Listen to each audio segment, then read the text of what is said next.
नमस्कार and hello everyone. Hope you all are doing well. आज हम एक सफर पर चलेंगे 11वीं शताब्दी में। एक ऐसे स्कॉलर की अविश्वसनीय कहानी जानेंगे जिसका मिशन सिर्फ एक यात्रा नहीं था। उनका मिशन था एक पूरे कॉन्टिनेंट के स्पिरिचुअल मैप को हमेशा के लिए बदल देना। ये कहानी है उस महान इंसान की जिसने ज्ञान के बिखरे हुए धागों को उठाया और उन्हें एक ऐसे खूबसूरत ताने बाने में बुन दिया जिसे तिब्बत ने अगले 1000 सालों तक पहना। उन्हें एक नाम दिया गया था, एशिया की आंख। सोचिए जरा, द आई ऑफ एशिया। अब ये सिर्फ कोई टाइटल नहीं था, नहीं, ये उनके स्टैचर का एक जीता जागता सबूत था। एक ऐसा इंसान जिसे पूरा का पूरा महाद्वीप अपनी आंखें मानता हो, अपना गाइडिंग लाइट मानता हो। और ये कोई एग्जैजरेशन नहीं था, ये हकीकत थी। तो सवाल यह है कि कैसे एक ऐसे समय में जब तिब्बत में एक तरह का स्पिरिचुअल डार्कनेस और कंफ्यूजन फैला हुआ था, अतीश सच में लिटरली एक पूरी सिविलाइजेशन के लिए रोशनी बनकर उभरे। और यहीं से हमारा आज का मेन क्वेश्चन शुरू होता है। आखिर कैसे एक इंसान, एक राजकुमार, एक महान रिफॉर्मर बन गया? कैसे उन्होंने नॉलेज की अलग अलग धाराओं को एक सिंगल क्लियर प्रैक्टिकल रास्ते में बदल दिया? एक ऐसा रास्ता जिसने तिब्बती बौद्ध धर्म को सिर्फ बचाया नहीं, बल्कि उसे वो शक्ल दी जो आज हम देखते हैं। तो चलिए कहानी की शुरुआत करते हैं अतीश के जीवन के सबसे बड़े पैराडॉक्स से। एक ऐसा चुनाव जिसने उनकी पूरी जिंदगी का रुख मोड़ दिया। ये कहानी है एक राजकुमार की जिसके पास अपार शक्ति, ऐश्वर्य, सब कुछ था, और उसने वो सब छोड़कर एक हम्बल सर्वेंट बनने का रास्ता चुना। सच में एक असाधारण चॉइस थी। जरा इस चुनाव की स्केल को समझिए। एक तरफ क्या था? राजमहल, सत्ता, एक पूरा साम्राज्य, एवरीथिंग सॉर्टेड। और दूसरी तरफ एक अनिश्चित यात्रा, एक मुश्किल सफर और स्पिरिचुअल नॉलेज की एक गहरी खोज। उन्होंने सिंहासन को छोड़कर ज्ञान और सेवा का वो मुश्किल रास्ता चुना। क्यों? ताकि वो एक दूर देश में एक भटकती हुई आस्था को सही दिशा दिखा सके। अब जरा बैक स्टोरी में चलते हैं, उस दुनिया में जिसने अतीश को बनाया। देखिए, ये समझना बहुत जरूरी है कि वो इतने महान रिफॉर्मर कैसे बने, उनकी फाउंडेशन कहाँ रखी गई थी। तो अतीश का जन्म का नाम था चंद्रगर्भ। वो करीब 982 सीई में बंगाल के पावरफुल पाल साम्राज्य में पैदा हुए थे। और वो कोई आम इंसान नहीं थे, वो राजा कल्याण श्री के बेटे थे, एक राजकुमार। और पाल साम्राज्य उस वक्त सिर्फ एक पॉलिटिकल पावर नहीं था, नहीं, वो लर्निंग, आर्ट और कल्चर का एक शाइनिंग सेंटर था। सोचिए, विक्रमशिला और नालंदा जैसी वर्ल्ड फेमस यूनिवर्सिटीज वहीं थी। उनकी एजुकेशन वो तो नेक्स्ट लेवल थी। उन्होंने 64 कलाओं में मास्टरी हासिल की।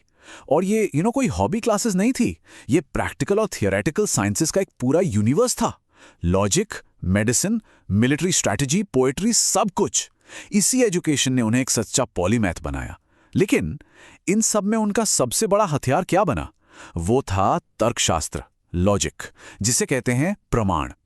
इसे आप एक तरह का इंटेलेक्चुअल स्ट्रेस टेस्ट समझ सकते हैं।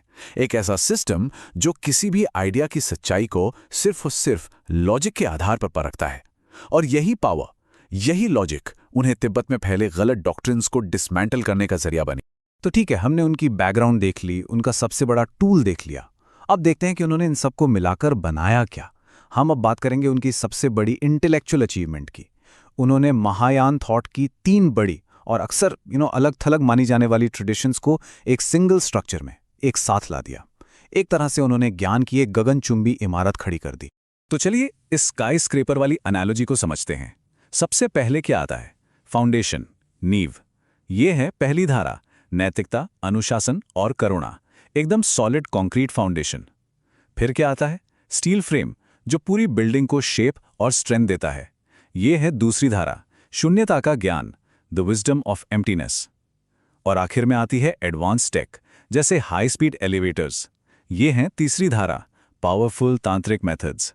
अब पॉइंट ये है कि ये एलिवेटर्स बहुत पावरफुल हैं, पर वो तभी सेफली काम कर सकती हैं जब फाउंडेशन और फ्रेम दोनों मजबूत हों। और तिब्बत में प्रॉब्लम क्या थी? एग्जैक्टली यही, लोग बिना फाउंडेशन के ही एलिवेटर इंस्टॉल करने की कोशिश कर रहे थे। तो अतीश का जीनियस सिर्फ इन 3 धाराओं को मिलाने में नहीं था, नहीं, उनका असली जीनियस था इन्हें एक प्रॉपर सीक्वेंस में, एक स्टेप बाय स्टेप पाथ में अरेंज करना। उन्होंने बिल्कुल क्लियर कर दिया, पावरफुल तांत्रिक मेथड्स का अभ्यास आप तभी कर सकते हैं जब आपके पास कंपैशन की फाउंडेशन और एम्प्टीनेस की विजडम हो। No shortcuts. अब कहानी का फोकस शिफ्ट होता है तिब्बत की तरफ, जहां एक बहुत बड़ा क्राइसिस चल रहा था। और इसी क्राइसिस ने अतीश के मिशन के लिए स्टेज सेट किया।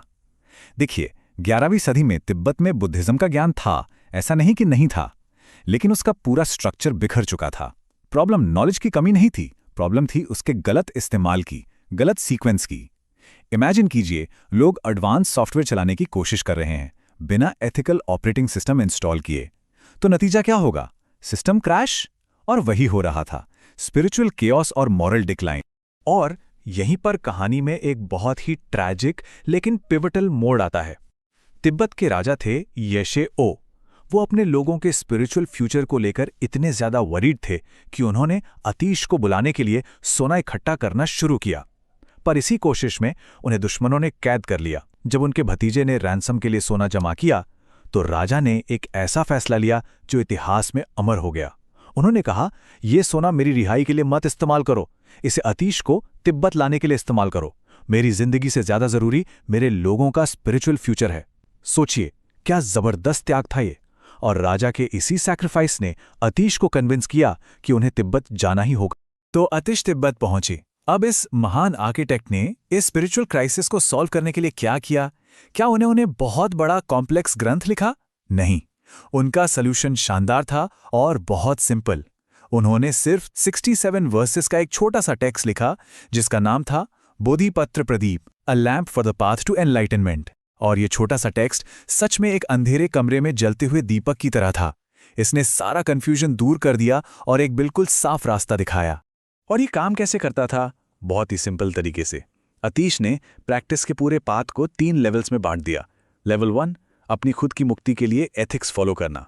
लेवल 2, सभी लिविंग बींग्स के लिए कंपैशन डेवलप करना। और सिर्फ उसके बाद आता था लेवल 3, वज्रयान की एडवांस प्रैक्टिसेस करना। ये एक सीढ़ी की तरह था।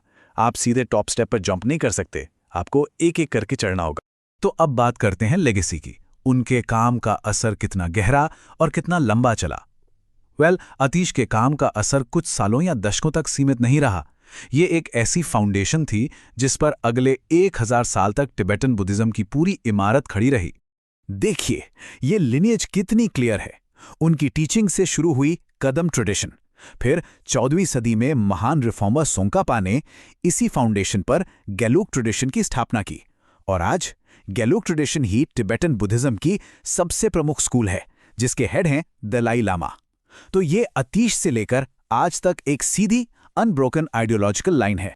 और बात सिर्फ उनके एक टेक्स्ट की नहीं है। अतीश ने 200 से ज्यादा टेक्स्ट लिखे, ट्रांसलेट किए या एडिट किए। सोचिए, 200! ये नंबर उनके इंटेलेक्चुअल लेबर के स्केल को दिखाता है। वो सिर्फ एक टीचर नहीं थे, वो इंडिया और तिब्बत के बीच एक लिविंग, ब्रीदिंग कल्चरल ब्रिज थे, जो अपने साथ ज्ञान की पूरी लाइब्रेरी लेकर आए थे। तो जैसे ही हम इस कहानी के अंत में पहुंचते हैं, एक सवाल हमारे सामने खड़ा होता है। आज हम AI, जेनेटिक इंजीनियरिंग, कितनी पावरफुल टेक्नोलॉजीज डेवलप कर रहे हैं, है ना?